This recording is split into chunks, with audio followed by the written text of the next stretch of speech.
First of all, I have to say that I don't know if it's usual or if it has been a great strike of luck, but I feel that my group developed a great intimacy and also with my trainer, that for sure is also responsible of this relationship that we have built among all of us.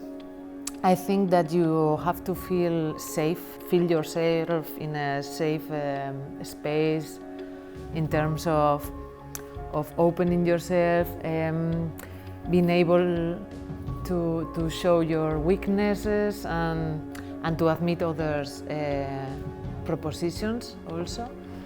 But also you have to feel comfortable enough to make propositions to the others' projects, no? And in this sense, I feel that we have had the greatest scenario, because I feel that others' propositions for my project have been super enriching and very rich for me. And I also feel that in some way I have also been able to propose things that the others have received. So I feel a great way of meeting people through the intimacy of sharing their stories also.